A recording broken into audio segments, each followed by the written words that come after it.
Friends, welcome back. இன்றைக்கி நம்ம வந்து சிக்கன் வச்சு ஒரு கிரேவி ரெசிபி தான் பார்க்க போகிறோம். சிக்கன் மீட் பால் கிரேவி தான் இன்றைக்கி பார்க்க போகிறோம்.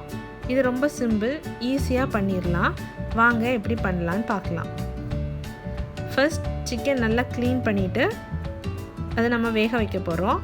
சிக்கன் வேக வைக்கிறதுக்கு ஒரு பாத்திரத்தில் சிக்கன் கொஞ்சம் தண்ணி ஊற்றிக்கோங்க. அப்புறமா இஞ்சி பூண்டு விழுது, மஞ்சள் தூள், அப்புறம் தேவையான அளவு உப்பு ஆட் பண்ணி வேக வச்சுக்கோங்க. சிக்கன் வெந்ததும் அந்த தண்ணி எல்லாம் ட்ரெயின் பண்ணிவிட்டு நல்லா ஆற வச்சுருங்க. ஆறுனதும் மிக்சியில் போட்டு ஒரு மின்ஸ் பண்ணி எடுத்து வச்சுக்கோங்க.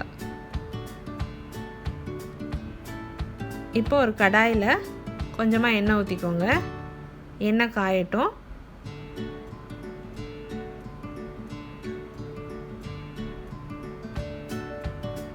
எண்ணெய் காஞ்சதும் நம்ம பொடிசாக நறுக்கி வச்சுருக்க வெங்காயத்தையும் பச்சை மிளகாவையும் ஆட் பண்ணி நல்லா வதக்கிக்கோங்க. வெங்காயம் நல்லா வதங்கணும்.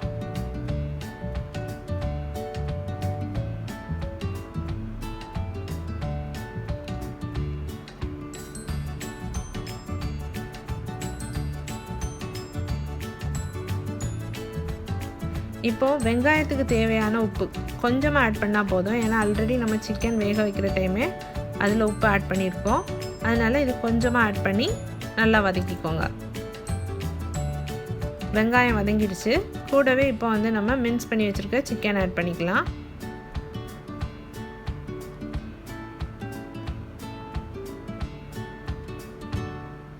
சிக்கன் ஆட் பண்ணிவிட்டு அது வெங்காயத்து கூட நல்லா மிக்ஸ் ஆகுறது மாதிரி வதக்கி எடுத்துக்கோங்க.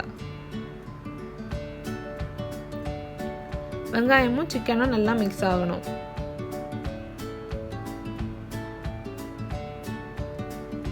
கொஞ்சமாக பெப்பர் ஆட் பண்ணிக்கோங்க. பெப்பர் ஆட் பண்ணிவிட்டு நல்லா மிக்ஸ் பண்ணி விட்டுருங்க. அதையும்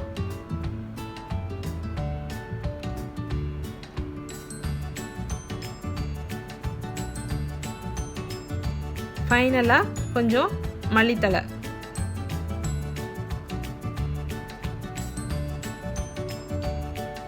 ஆட் பண்ணி எடுக்குங்க.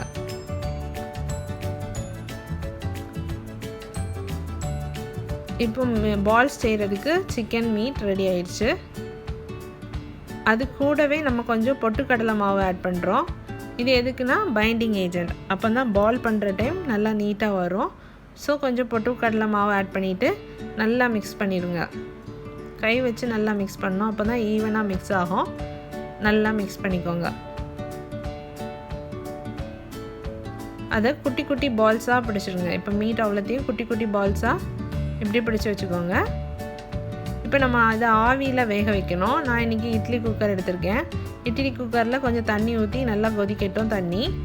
தண்ணி கொதித்ததும் இட்லி பிளேட்டை போட்டுருங்க. போட்டுட்டு அதில் ஒரு பாலாக எடுத்து வச்சு வேக வச்சுருங்க.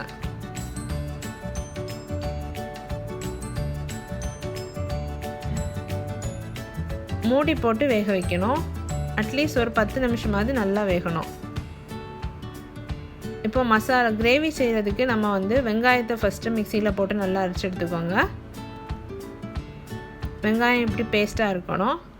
அதே மாதிரி தக்காளியையும் மிக்சியில் போட்டு நல்லா கிரைண்ட் பண்ணி எடுத்துக்கோங்க. இந்த மாதிரி பியூரியாக நல்லா எடுத்துக்கோங்க. இப்போ மீட் பால்ஸ் வந்து நல்லா வெந்துடுச்சு. இப்போ மறுபடியும் ஒரு பேனில் ஆயில் ஹீட் பண்ணி கடுகு போட்டுக்கோங்க. கடுகு நல்லா பொரியணும். கடுகு இப்போ நல்லா பொரிஞ்சிடுச்சு. இப்போ அது கூட இஞ்சி பூண்டு விழுது ஆட் பண்ணிக்கணும். ஆட் பண்ணி நல்லா வதக்கிக்கோங்க. இப்போ நம்ம மிக்சியில் அடித்து வச்ச வெங்காயத்தை ஆட் பண்ணிக்கிறோம். வெங்காயத்தை ஆட் பண்ணி நல்லா வதக்கிக்கணும். அந்த பச்சை வாசனை போகிறது அளவுக்கு நல்லா வதக்கிக்கோங்க. வெங்காயம் வதங்கிடுச்சு. இப்போ அது கூட வந்து நம்ம தக்காளி பேஸ்ட் ஆட் பண்ணுறோம். அதையும் ஆட் பண்ணி நல்லா வதக்கிக்கோங்க. இப்போ தேவையான மசாலா ஆட் பண்ணிக்கலாம். ஃபர்ஸ்ட் மஞ்சள் தூள் போட்டுக்கோங்க. அப்புறமா மிளகாத்தூள்,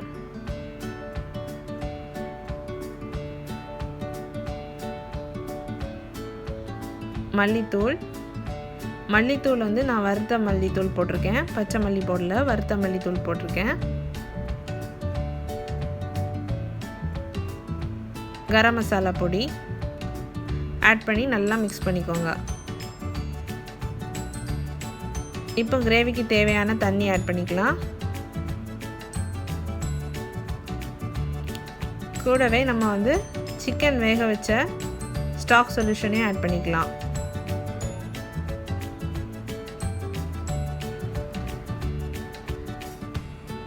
அதுக்கு தேவையான அளவு உப்பு போட்டுக்கோங்க, கிரேவிக்கு தேவையான அளவு உப்பு போட்டுக்கோங்க. இப்போ நல்லா கொதி வந்துடுச்சு. கொதி வந்ததும் நம்ம இப்போ ஸ்டீமில் வேக வச்ச சிக்கன் பால்ஸை இதில் ஆட் பண்ணிக்கலாம். ஆட் பண்ணிவிட்டு நம்ம வந்து எந்த ஸ்பூன் எதுவும் போட்டு கரண்டி எதுவும் போட்டு கிளறக்கூடாது. நீங்கள் அப்படி செஞ்சீங்கன்னா சிக்கன் பால்ஸ் உடஞ்சிரும்.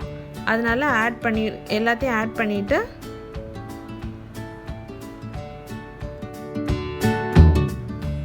எல்லா பால்ஸையும் ஆட் பண்ணிவிட்டு ஃபைனலாக கொஞ்சம் கொத்தமல்லி தழை அதையும் ஆட் பண்ணிக்கோங்க. ஆட் பண்ணிவிட்டு மூடி வச்சு குக் பண்ணிக்கோங்க. டேஸ்டியான மீட் பால் கிரேவி ரெடி ஆயிடுச்சு. இதை நீங்கள் ரைஸ்க்கு, சப்பாத்திக்கு, இட்லிக்கு, தோசைக்கு எதுக்கு வேணாலும் சைட் டிஷ்ஷாக யூஸ் பண்ணிக்கலாம். ரொம்ப டேஸ்டியாக இருக்கும். எல்லோரும் ட்ரை பண்ணி பாருங்கள். என் ரெசிபி பிடிச்சிருந்துச்சுன்னா என் சேனலை சப்ஸ்கிரைப் பண்ணுங்கள், லைக் பண்ணுங்கள், ஷேர் பண்ணுங்கள்.